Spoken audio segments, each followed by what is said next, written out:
Gente, a cada dia fica mais explicitado o estelionato eleitoral sofrido pelo povo brasileiro com a eleição de Lula, patrocinada de forma vergonhosa pela parcialidade do TSE, que, dentre outros casos, proibiu a campanha da divulgação das relações existentes que todo mundo sabia, de Lula, do PT, com várias ditaduras corruptas e sangrentas como Nicarágua, Irã, Cuba e Venezuela.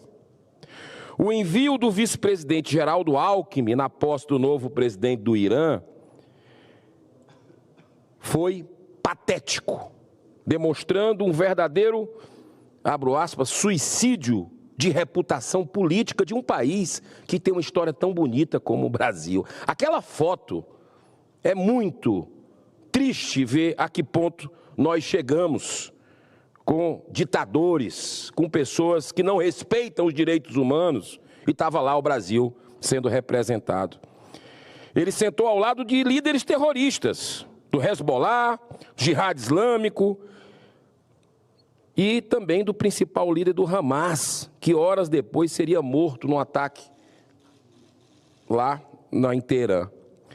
O Irã, com o dinheiro do petróleo, é o grande financiador desses grupos terroristas responsáveis pelo agravamento dos conflitos do Oriente Médio. Vocês lembram que no começo desse governo aportou aqui navios do Irã, né, sendo recebido, assim como Maduro foi. E nada é por acaso, está na cara de todo mundo. Assim como Maduro foi recebido com honra de Estado por Lula. E a gente sabe, e o venezuelano mais do que nunca, tanto sabe que vem para o Brasil e vai para outros países, fugindo, com fome, perseguição política da ditadura daquele país. E a gente está vendo agora fraude, e eu vou chegar lá. Eu pretendo me deter hoje sobre a gravíssima situação vivida pelos nossos irmãos e irmãs venezuelanos. Desde 2002, quando num golpe de Estado de Hugo Chávez assumiu a presidência, cerca de 7 milhões já deixaram o país como refugiados, ou seja, 1/4 da população do país que tem a maior reserva de petróleo do mundo, superior à Arábia Saudita. Depois da morte de Chávez em 2013, com a chegada ao poder de Maduro, a ditadura se consolidou através do controle total do Supremo Tribunal de lá, olha a coincidência, e da perseguição implacável aos líderes opositores do regime. Lembra daquela propaganda anti-caspa? Eu sou você amanhã? Tem uma coisa desse tipo, né? É emblemático o caso exemplar de Maria Corina Machado, eleita deputada federal em 2010 e cassada pelo Supremo em 2014, ficando inelegível por 15 anos. E qual foi o crime dela? Liderar a oposição à ditadura e defender publicamente sanções econômicas internacionais à ditadura instalada. Nós chamamos a Maria Corina, quero lembrar o brasileiro, agora, recentemente, o ano passado, para ser ouvida no Senado, na Comissão de Relações Exteriores. Sabe o que aconteceu? O regime não deixou ela viajar. Ela teve que participar via remota. Essa é a democracia que o Brasil apoia. Em setembro de 2023, né, que foi nessa audiência pública, ela teve a retenção do seu passaporte. Foi impedida de sair do país. E mesmo impedida de concorrer nas últimas eleições, conseguiu unificar todas as oposições em torno do nome de Edmundo Gonzalez. Mesmo com 7 milhões de refugiados, a participação dos eleitores foi muito intensa, com a menor abstenção da história. O povo não suporta mais tanta corrupção num dos países mais ricos do mundo, mas que mantém mais da metade da população na pobreza. Em toda a campanha, era nítido o apoio da grande mídia, da população espontânea, né? A gente via isso, e maciça nos comícios da oposição. Muito diferente da frieza das ações da campanha de Maduro. Mas o primeiro grande sinal de suspeita do desvio da condução do processo eleitoral se deu com a proibição de observadores externos, vindo de vários países, inclusive parlamentares brasileiros. Todas as avaliações apontavam para uma grande vitória, com mais de 70% dos votos na oposição, para libertar a Venezuela da tragédia humanitária que vive aquele país. O Conselho Nacional Eleitoral, totalmente controlado pela ditadura de Maduro, com cerca de 80% das urnas apuradas, fez imediatamente a proclamação da vitória de Maduro. Adivinha qual o percentual? 51%. Eu sou vocês amanhã. Brasil não pode ser a Venezuela amanhã, ou já é em alguns aspectos. Imediatamente, 7 países cujas embaixadas acompanharam todo o desenrolar do processo eleitoral declararam não reconhecer aquele resultado devido aos sinais evidentes de fraude. Fraude! Fraude! Foram eles a Argentina, Chile, Uruguai, Peru, Panamá, República Dominicana e Costa Rica. E mais recentemente, sabe o quê? Comunidade Europeia, Estados Unidos. O que fez a ditadura? Simplesmente expulsou do país todo o corpo diplomático dos nossos países vizinhos.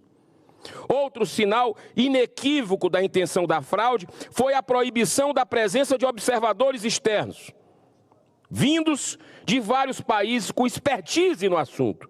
Mas o sinal mais evidente é a injustificável demora para tornar pública as atas de todas as sessões de votação. O Brasil está passando pano para essa ditadura, claramente torcendo por ela, inclusive o PT com nota absurda, reconhecendo essa fraude. A população indignada começou a protestar pacificamente nas ruas, clamando por justiça. O que é que fez a ditadura? Sequestrou líderes oposicionistas, prendeu, ameaçou. Pouco horas depois, mais de 1.200 manifestantes foram presos e considerados como terroristas e enviados para prisões de segurança máxima. Eu sou você amanhã. Olha os presos políticos que nós temos no Brasil hoje. E sabe o que é que o Maduro fez? Como estão fazendo aqui, Supremo Tribunal Federal. Dizendo, vai passar décadas na prisão. Sem direito à apelação, sem direito ao devido processo legal, sem ter o foro no STF. Eu sou você amanhã. Acorda, Brasil. E lá, a ditadura de Maduro ameaçou dizendo que vai prender mais de 1.000. Sem nenhum pudor, já dando recado, quem continuar, vamos prender. Aqui nesse ponto é fundamental fazer um paralelo com os acontecimentos de 8 de janeiro no Brasil. Milhares de manifestantes que protestavam pacificamente foram presos, estão sendo condenados como se fossem perigosos terroristas. Muitos deles nem entraram dentro do Senado, nem da Câmara, nem do Planalto, nem no STF. Ficaram nas imediações. Uma mulher que pintou de batom.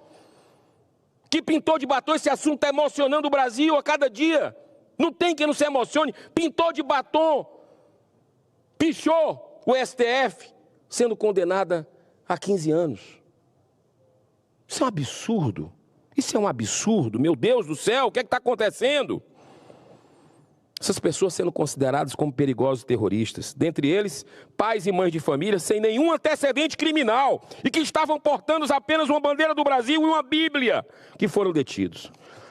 Há também, senhor presidente, um outro paralelo, quando o então ministro da Justiça, Flávio Dino, se negou a entregar para a CPI do Congresso Nacional, do dia 8 de janeiro, as imagens de câmara de segurança do dia 8, que destruiriam a falsa narrativa de golpe a provar que forças de segurança nacional ficaram retidas por ordem ou omissão do governo Lula no ministério.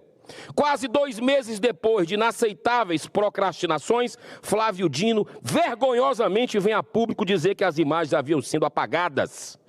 Se vivêssemos realmente numa democracia com um governo responsável, ele teria que ser imediatamente demitido e processado, mas acabou escandalosamente recebendo como prêmio a nomeação para o STF. Senhor presidente, eu lhe peço um pouco mais, só para concluir, em 2 minutos, em Assembleia Extraordinária da OEA, não foi possível a aprovação de uma resolução pedindo a imediata divulgação das atas das eleições lá na Venezuela. Eram necessários 18 votos. Votaram a favor 17 países. E de forma irresponsável, o Brasil se absteve. O Brasil está com a mão cheia de sangue do povo venezuelano. Isso depois de uma nota indecente do PT elogiando a democracia na Venezuela e do próprio Lula declarar que não via nada de anormal. Está todo mundo vendo. É por isso que querem controlar nossas redes sociais. Isso fere a inteligência de uma criança com 5 anos de idade, senhor presidente.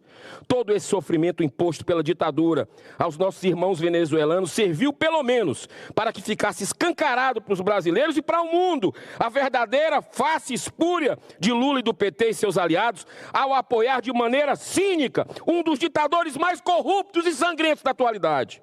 Encerro com essas palavras de esperança ditas por Maria Corina em manifestação pacífica ontem em Caracas, que eu tive a oportunidade de visitar 25 anos atrás, quando não estava esse pandemônio acontecendo lá. Deus salve o Brasil, Deus proteja a nossa nação que caminha para essa ditadura. Mas olha a frase dela, senhor presidente. Abro aspas. Nunca fomos tão fortes como hoje.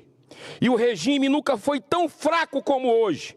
Eles perderam toda a legitimidade. O mundo sabe disso. Essas eleições representam um marco a partir da qual começa a transição para a democracia na Venezuela. Que Deus proteja a Venezuela, que Deus proteja o Brasil, que a gente possa, de forma ordeira, pacífica e respeitosa, nos manifestar contra esse governo que passa pano para a ditadura. Muito obrigado, senhor presidente. Obrigado, senador.